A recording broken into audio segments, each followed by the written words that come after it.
Hey, everybody, and welcome to the Business Growth and Entrepreneur Podcast. I am Bill, the company's expert. And in today's episode, we're going to be talking about how scale does not mean quality. Now, let me explain. This is a reaction to something I am hearing more and more often these days, particularly as it relates to entrepreneurship and where to start businesses and what type of business to start. And I've heard it a lot from academic sources, and this has often been in relation to developing countries, okay? And let me explain kind of what the idea is, and that is that if you do something a lot, okay, you tend to get good at it, and then you tend to get very efficient at it. Now, on the surface, this doesn't sound bad. This seems an extension of common sense, and I would agree. If you keep all things equal, that tends to be the case. However, I have seen this applied to entrepreneurship, and I've seen this applied to developing countries and developing markets, okay? And usually the purpose of this is to try and predict which part of the world, which country, and which industry would be the best place in which to start a startup, okay? And the idea is that if there's going to be scale, then there's going to be, people are going to tend to get very good at doing that thing. Now, I would put to you that although that sounds very nice, the way in which it's applied is false. Okay, because the last time I heard this reasoning applied was predicting that doing startups in certain industries in certain countries were good, and the example that was put forward were things like doing heart surgeries in places like India. Okay. Now, I don't want to single anyone out. This was just the latest example of it. There's nothing about the industry, nothing about the country that's particular to this, but it's just one example of many. And the idea was India is an emerging market, an emerging economy. There's a lot of growth potential simply because there's a lot of people. And the medical industry, something that's not my core competency, but that was put forward as a fertile ground for a lot of startup opportunities, okay? And the idea being that because there was going to be a big scale of things like heart surgeries, the people that end up doing lots and lots of heart surgeries, the doctors that end up doing lots and lots of heart surgeries, will become the best in the world. Now, once again, on the surface, this sounds harmless and it sounds like an extension of common sense. However, my extensive experience in the world of quality, okay, tends to show that there are many, many other factors involved, and and it kind of trumps quantity. For example, I'm sure you, the listener, can probably think of a place where you may have worked before, or a situation you might have seen, where people do something quite often. They do a thing, maybe they're in business doing a thing, building a product, providing a service. But despite the fact that they do it a lot, they still don't seem to be very good at it. You know what I'm saying? This is a common thing. And I've worked for small companies, I worked for large companies, and I've seen small companies and large companies across a variety of industries either succeed or fail at the core thing that they do, despite the volume of business that they do. Okay, just because you do something a lot doesn't mean you do it right. I've seen quite a lot of bad practices. Now, here's the thing, okay? For those that are not coming from the sort of quality world, usually a lot of organizations, once they hit a certain size, is they come up with a quality program. And at its core, what this is supposed to do is it's supposed to do two things. First of all, its goal is to take a look at what you do, okay? If you're building a product, you're in manufacturing or something, or you're in service provision where you provide a service, okay? What the quality department will do is they will take a look at the entire process, everything you're doing from the very beginning, where you do market research and figure out what the customer wants, all the way to you delivering a product or service and then taking care of your customer and providing warranties and all that kind of stuff.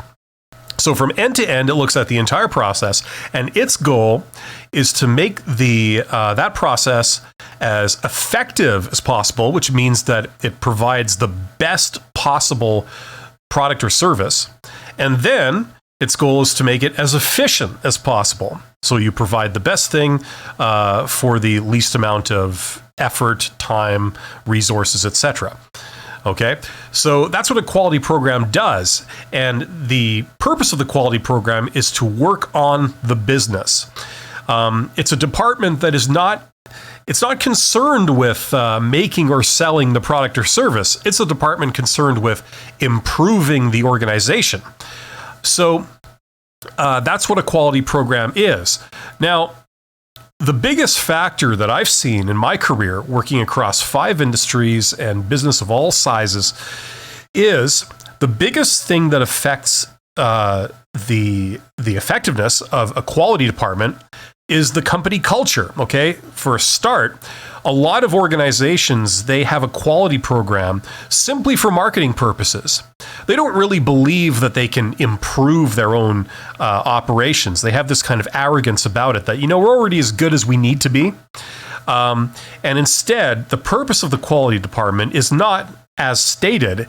It's just so that the company can tell its customers that, look, we have a quality program.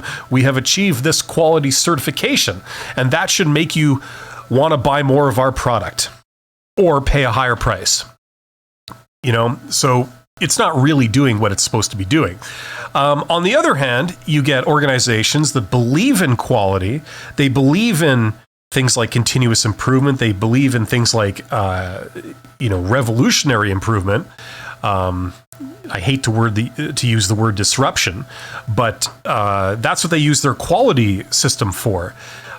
It's really to get as good as they possibly can at the thing that they do. Companies like Toyota have demonstrated this, and now they're the #1 car manufacturer in the world.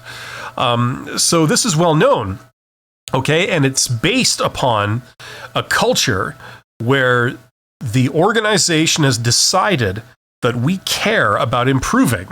We are willing to commit a chunk of our profits every year, money that we could put into the pockets of our shareholders and into the pockets of our owners.